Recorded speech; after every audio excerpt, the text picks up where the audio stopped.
Bueno, vamos a continuar viendo la prueba de sensibilidad por difusión o lo que conocemos como el antibiograma por difusión. Esta prueba es sencilla, es económica, es rápida, mide actividad inhibitoria y no bactericida y puede ocurrir en ella errores que llamaremos very major y major y ya vamos a explicar en el transcurso de la clase a qué nos referimos con esto. Y es el método de elección en la patología infecciosa sin compromiso sistémico producidas por agentes infecciosos que posean normas para su realización. Esto quiere decir de que solo podemos realizar esta metodología para aquellos microorganismos que estén normatizados por alguna entidad internacional que dé normas de realización de pruebas de sensibilidad por difusión. En realidad esto queda restringido prácticamente a dos entidades. En Estados Unidos la CLCI, que es la que nosotros seguimos en Argentina generalmente, y en Europa, en el mercado común europeo, el EUCAST, que es la entidad rectora de las pruebas de sensibilidad a los antimicrobianos en el continente europeo. La realidad es que en los últimos años hubo un gran esfuerzo de tanto la CLCI, que representa a Estados Unidos, Canadá y gran parte de Commonwealth, Australia, y que la siguen los países latinoamericanos, y el EUCAS, que refleja a el continente europeo, en homogeneizar criterios y los puntos de corte que se utilizan para categorizar a las bacterias como sensibles o resistentes. Hay que recordar siempre que las condiciones de este test son estandarizadas y a veces esto nos pone en condiciones muy diferentes de la situación clínica particular.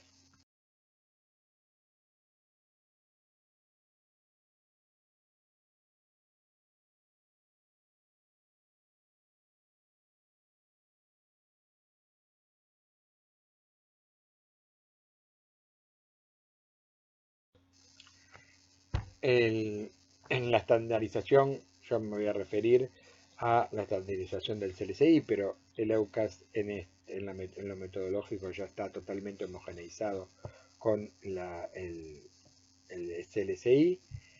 El agar que se utiliza es agar Mueller-Hinton. La altura de la placa de 9 milímetros de diámetro es de 4 milímetros. El pH tiene que ser 7,8.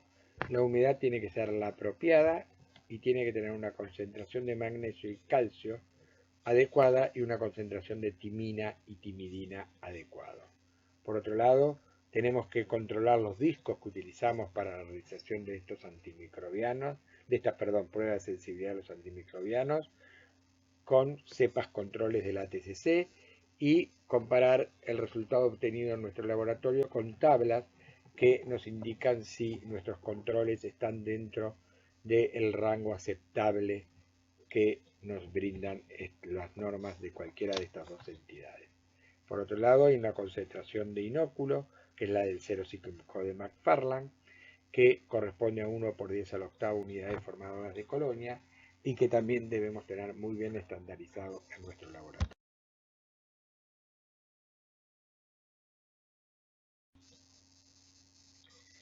Lo que ocurre cuando apoyamos un disco impregnado en antibióticos en un agar es que hay una difusión tridimensional del antimicrobiano a el agar que está conformando la placa de antibiótico.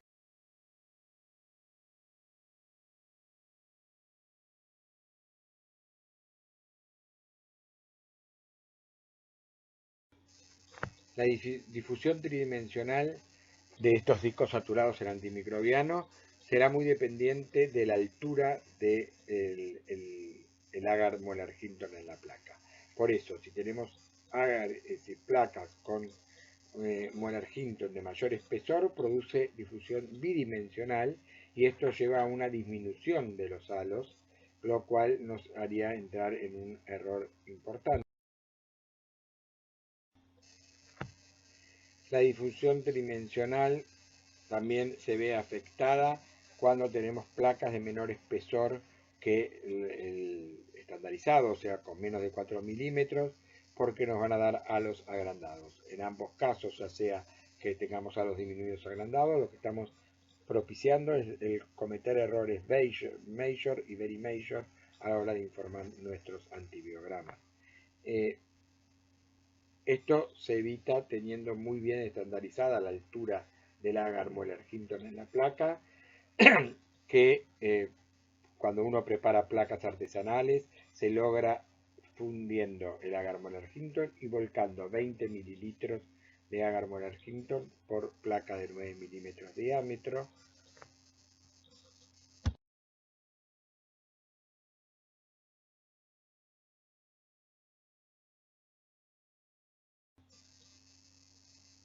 Otra cuestión que es la respuesta del microorganismo a ese gradiente de concentraciones que se forma a punto de partida del disco a lo largo de la superficie de la placa. Vamos a tener entonces una inhibición completa en las concentraciones más altas de ese gradiente y seguida a esta vamos a tener una zona de recrecimiento, seguida a esta una zona de inhibición parcial y por último una zona de crecimiento estimulado. Nosotros lo que tenemos que ver exactamente es la zona que separa el recrecimiento de la inhibición parcial.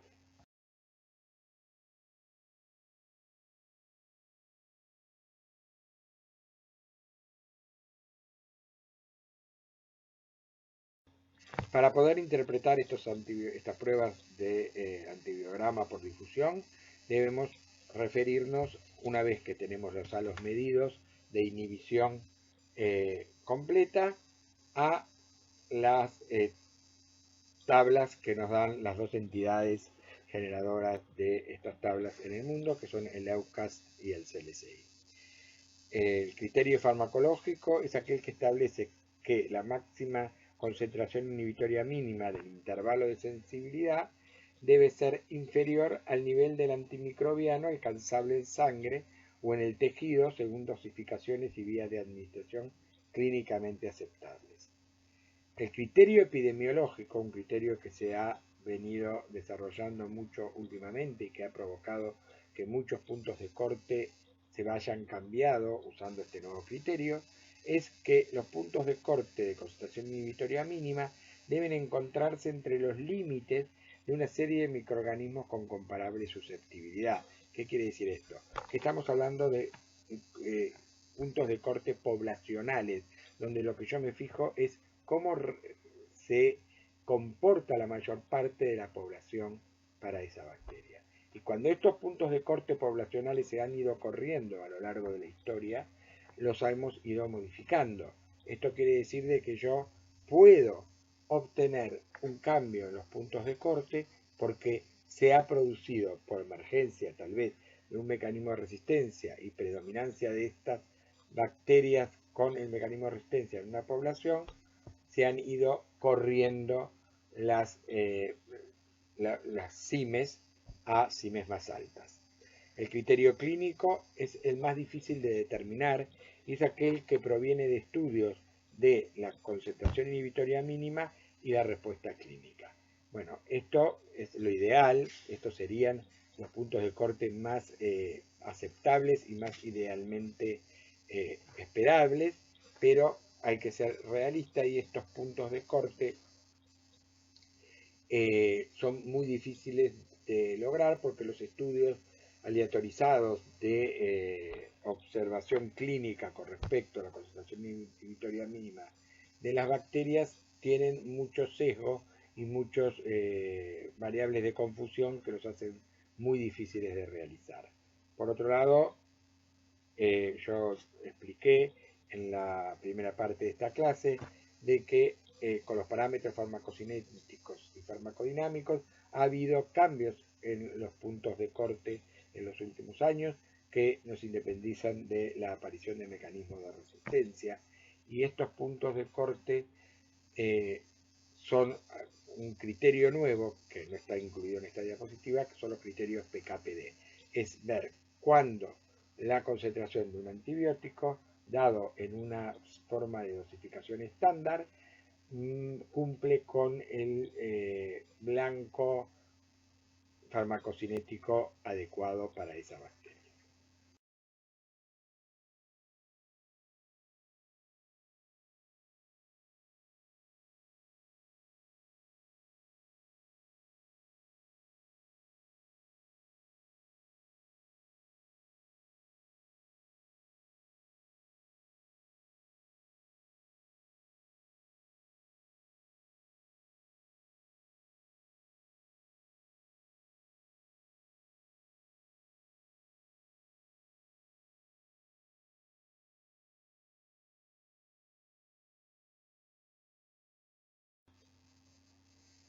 Estas son las curvas de correlación que nos permiten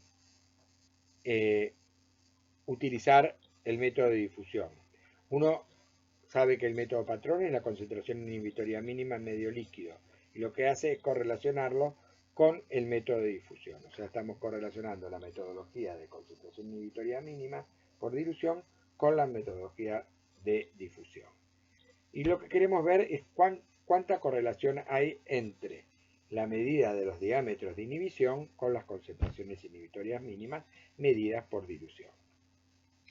Como vemos, en general, cuando se hacen estas determinaciones, que es lo que nos habilita a usar el método de difusión para determinar la sensibilidad o resistencia de una bacteria para un antibiótico determinado, se hace este estudio más o menos con unas 300 cepas independientes sin identidad clonal, y a las cuales se les hace a todas la SIM y a todas se le mide el diámetro por difusión con discos.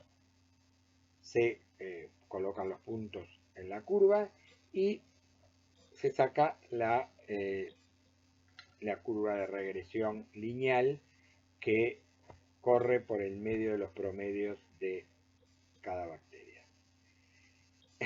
Esto tiene que dar una recta para que uno diga que hay una correlación, pero aparte vemos que puede haber cepas que quedan por muy lejos de esa curva de regresión lineal y que son, por ejemplo, sensibles cuando determinamos la SIM, pero que nos dan halos de resistencia cuando medimos el método de difusión. Y a eso es lo que llamamos un error measure.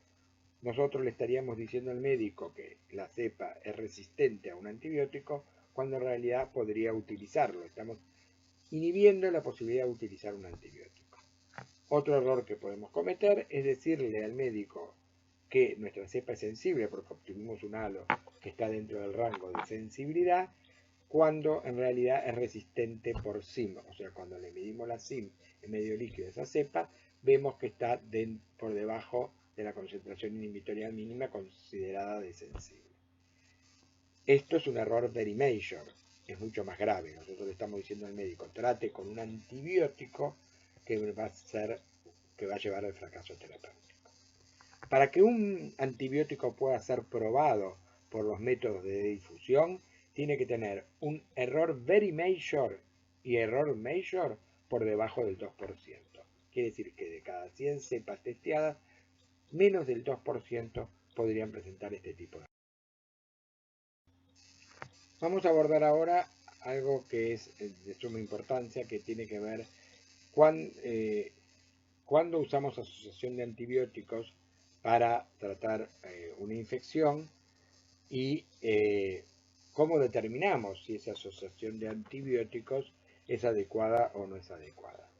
Las indicaciones de asociación de antibióticos son para el tratamiento empírico de una infección grave de etiología desconocida, para la infección polimicrobiana, para la prevención de selección de mutantes resistentes, para la obtención de un efecto sinérgico y de una acción bactericida rápida, y para la disminución de la dosis de un antimicrobiano potencialmente tóxico.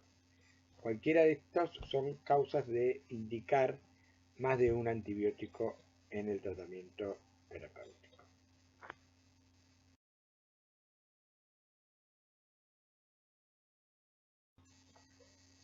¿Cuáles son los estudios por los cuales podemos evaluar si estas asociaciones de antimicrobianos son adecuadas o no? Son las curvas de letalidad, los métodos del tablero, ¿sí? Que pueden ser en tubo con caldo, que pueden ser por dilución en agar o que pueden ser por microdilución, y los métodos de difusión, que pueden ser con discos o con e-test.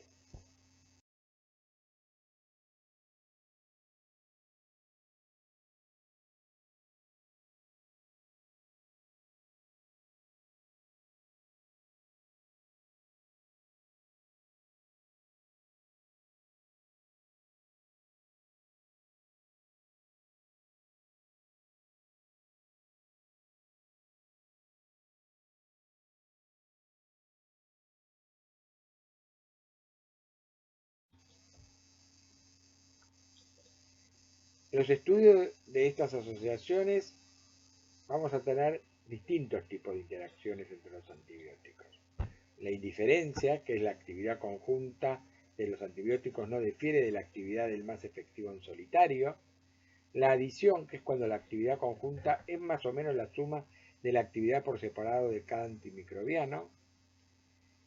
La sinergia, que es la actividad conjunta, que es cuando la actividad conjunta es mayor que la suma de las actividades de los antimicrobianos por separado. Y el antagonismo, que es cuando la actividad conjunta es menor que la suma de la actividad de los antimicrobianos.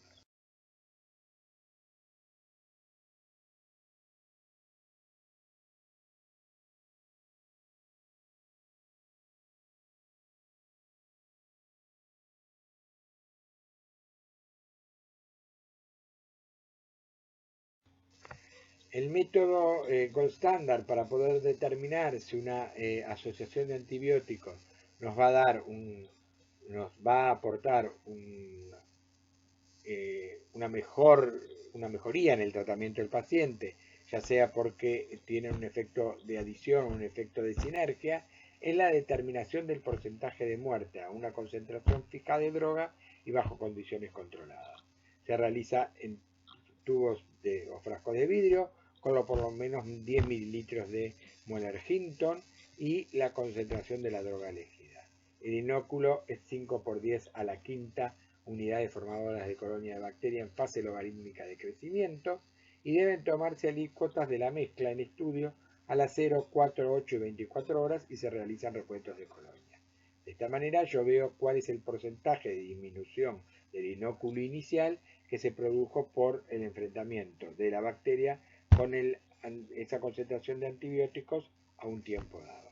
Debe tenerse especial cuidado en lo que se llama el efecto carryover cuando uno lo realiza a altas concentraciones de antimicrobianos o con el inóculo que estoy visualizando. El efecto carryover es cuando yo, al hacer las diluciones seriadas de antibiótico, puedo estar arrastrando antibiótico más allá de lo que mido en la pipeta, por los bordes externos de la pipeta.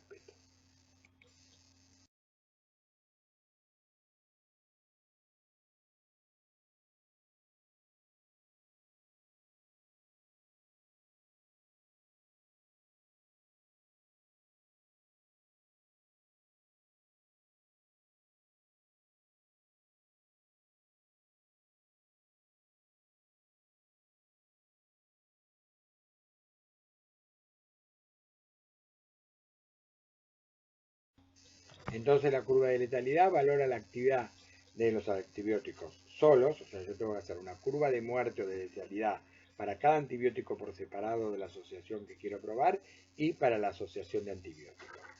Y lo hago durante un periodo de 24 horas tomando muestras, como dijimos, a las 4, 8, 12 y 24 horas.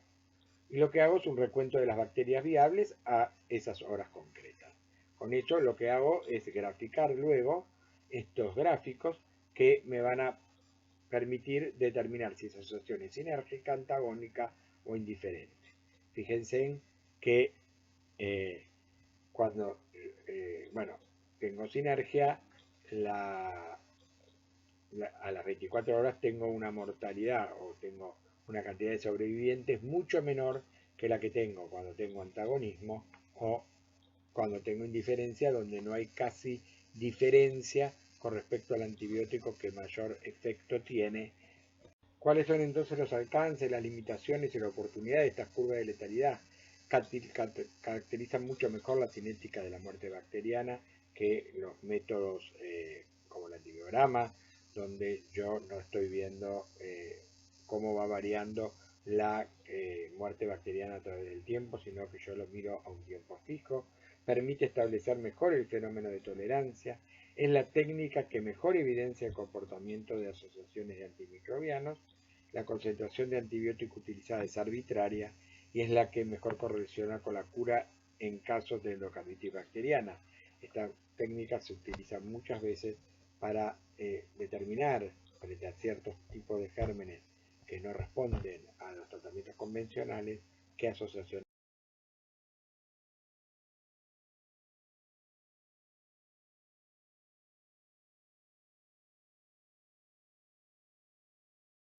Otro método ampliamente utilizado para determinar la sinergia de asociación de antibióticos es por método de difusión. Es observando ese efecto de agrandamiento de los halos al enfrentar dos antibióticos a una distancia de no más de 2 centímetros entre borde y borde en una placa de antibiograma inoculada con un inóculo bacteriano de 0,5 de McFarland.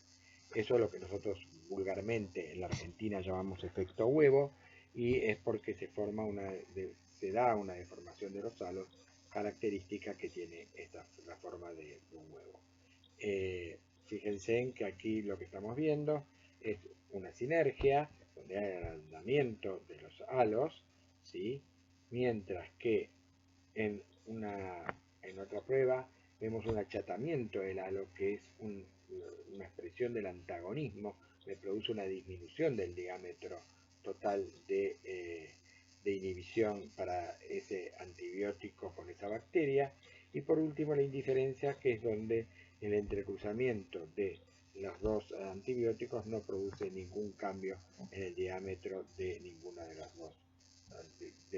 dos discos de antibiótico para esa bacteria.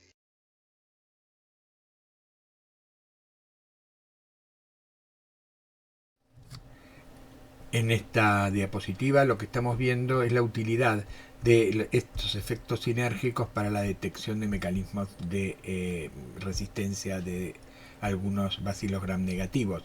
En la placa del lado derecho, una placa de Moller-Hinton, donde vemos la detección de una beta-lactamasa de espectro extendido, una enzima que actúa sobre cefalosporinas de tercera generación.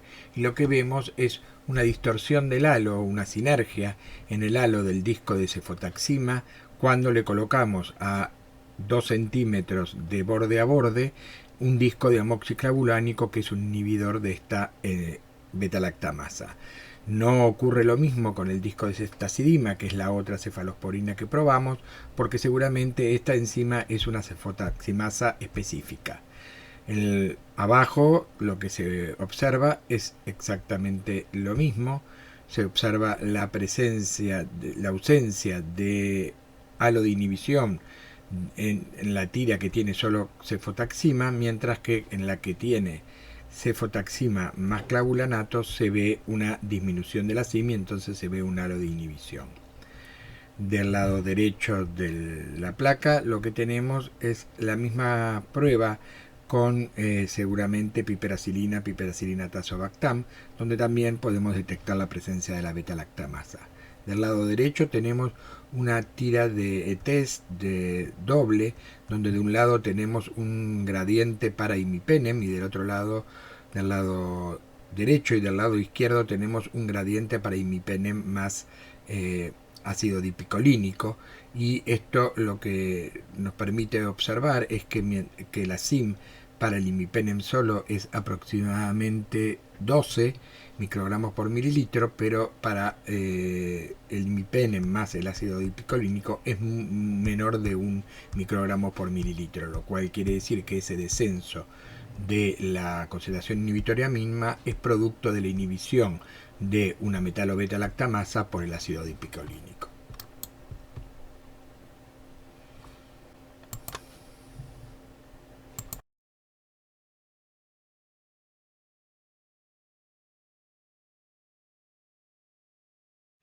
Por último, este es un método que es muy aproximado, que da una idea muy aproximada de la efectividad de una combinación de antibióticos para el tratamiento de un paciente, pero que puede ser una forma de resolverlo cuando yo no puedo realizar en mi laboratorio curvas de letalidad y lo quiero por lo menos testear por método de difusión. Lo que hago es poner una línea de discos de la droga, de una de las drogas, y en perpendicular exactamente la línea de discos de la otra droga que se está utilizando o que se intenta utilizar. Y si no observo ninguna modificación en los halos de inhibición de los discos colocados, tendré un caso de indiferencia, y si tengo un agrandamiento en el ángulo que forman la conjunción de las dos líneas de antibióticos, tendré una sinergia. Bueno, con esto damos por terminada la clase de pruebas de sensibilidad a los antibióticos. Muchas gracias.